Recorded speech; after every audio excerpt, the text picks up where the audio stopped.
Praise the lord. యేసుక్రీస్తు నామములో మీ అందరికీ వందనాలు. ప్రతిదినం ప్రభుతో అనే ఈ కార్యక్రమానికి మిమ్మల్ని అందరినీ కూడా ఆహ్వానిస్తా ఉన్నా.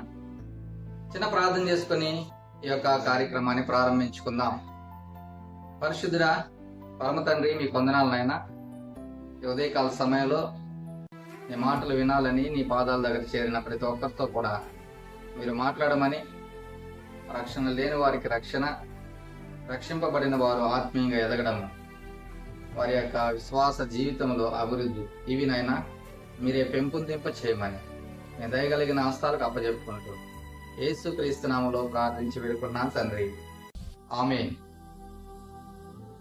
ప్రస్తుత దినాలలో ప్రపంచం మీద అనేక రకాలైన రోగాలు విస్తరిస్తూ ఉన్నాయి. చాలా ఎక్కువ సంఖ్యలో రోగాలు, కొత్త రోగాలు పుట్టుకొస్తా ఉన్నాయి. త్వరగా అంటుకునేటివి, కొన్ని దీర్ఘకాలికంగా ఉండేటివి, కొన్ని అకస్మాత్తుగా ప్రాణాలు తీసేసేటివి, చాలా భయంకరమైన రోగాలు సంభవిస్తుంటున్న దినాలలో ఉన్నాం. అనేక మంది రోగాలు కలిగిన వారిగా ఉన్నారు. ఈ మధ్య కాలంలో మరలా కరోనా పేషెంట్లు కేసులు వస్తూ ఉన్నాయని వింటా ఉన్నాం. మన ఆంధ్రాలో కూడా మరి దగ్గర 49 మందికి దాకా మరలా కరోనా వచ్చిందని వింటా ఉన్నాం కదా. సో మానవుని యొక్క శరీరానికి రోగాలు రావడం అనేది చాలా సహజ సిద్ధంగా జరుగుతూ ఉంది. మానవుని శరీరానికి రోగాలు వస్తున్నాయి. ఆ రోగాలను నయం చేయడానికి అనేక మంది డాక్టర్లు ఉన్నారు. అయితే మానవుని యొక్క ఆత్మకు కూడా రోగం వస్తుంది. పాపము అనే రోగము మానవుని యొక్క ఆత్మకు కలిగి మానవుని యొక్క ఆత్మను పాడు చేస్తూ ఉంది, నాశనం చేస్తూ ఉంది.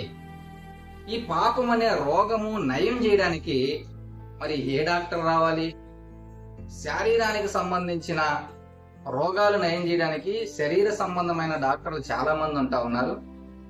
ఆత్మకు సంబంధించిన రోగము నయం చేయడం కోసము ఆత్మదేవుడు అవసరమై ఉన్నాడు. సో దేవాతి దేవుడు తప్ప మరి ఎవరు కూడా ఆత్మకు కలిగిన పాపం అనే రోగాన్ని తీసివేసేవారు మరొకరు లేరు అన్న విషయాన్ని ఈ ఉదయకాల సమయంలో మనము తెలుసుకోవాల్సిన వారంగా ఉన్నాం. నిజమే, దేవుడు తప్ప మానవుని యొక్క ఆత్మకు కలిగిన పాపం అనే ఈ రోగాన్ని ఎవ్వరూ కూడా నయం చేయలేరు. మానవుని హృదయంలో గూడుగట్టుకుపోయిన పాపం అనే ఈ యొక్క రోగాన్ని ఎవ్వరు కూడా తీసివేయలేరు. ఏ మందులు కూడా తీసివేయరు. అయితే ఎవరి వలన సాధ్యం అంటే దేవుని వలన మాత్రమే సాధ్యమవుతా ఉంది. అందుకనే పరిశుద్ధ గ్రంథంలో నుంచి ఒక మాట మనం చదువుకుందాం. దేవుడి గురించి చెప్పబడుతుంటున్న మాట ఏంటంటే, 1 పేతురు రాసిన పత్రిక 2వ అధ్యాయము 24వ వచనాన్ని నేను చదువుతా ఉన్నాను. జాగ్రత్తగా వినండి. మనము పాపముల విషయమై చనిపోయి నీతి విషయమై జీవించినట్లు ఆయన తానే తన శరీరమందు మన పాపములను మ్రాను మీద మోసుకొనెను. ఆయన పొందిన గాయముల చేత మీరు స్వస్థత నొందితిరి.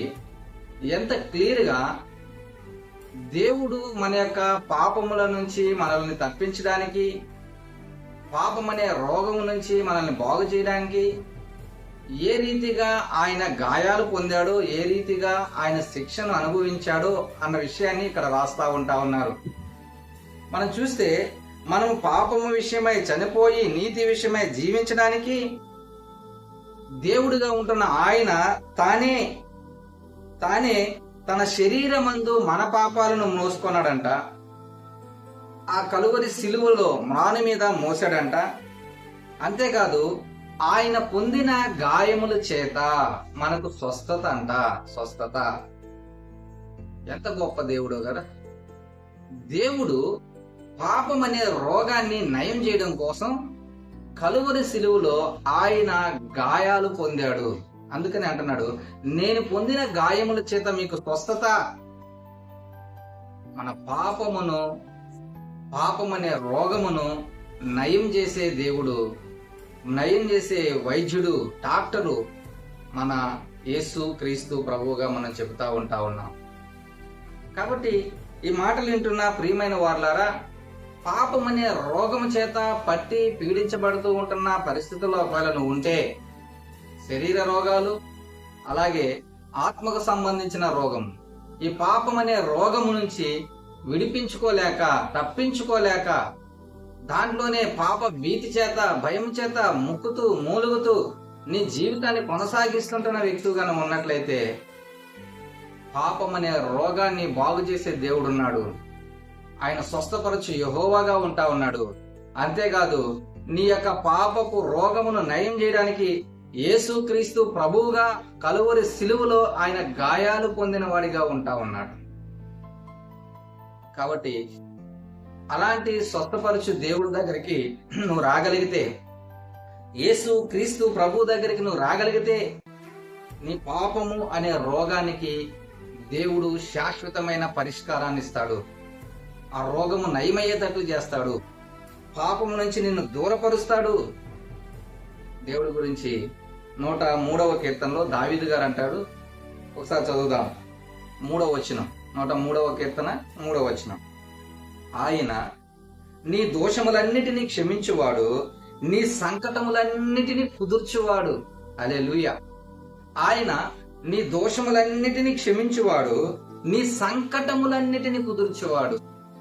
నీకు ఏ రోగాలు ఉన్నాయో, వేటి చేత నువ్వు పీడించబడతా ఉంటున్నావు, వేటి చేత నువ్వు బలహీనుడు అవుతున్నావో, బలహీనురాలు అవుతా ఉంటున్నావో, అలాంటి నీ సంకటములన్నిటిని కూడా ఆయన కుదురుస్తాడు, బాగు చేస్తాడు, నయం చేస్తాడు.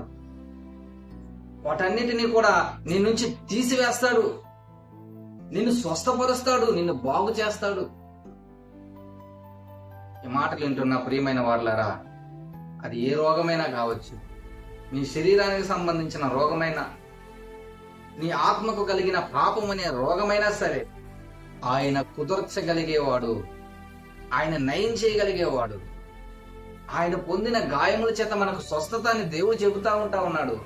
ఇదిగో స్వస్థపరచు యెహోవాను నేనే అని తెలియజేసిన వాడిగా ఉంటా ఉన్నాడు.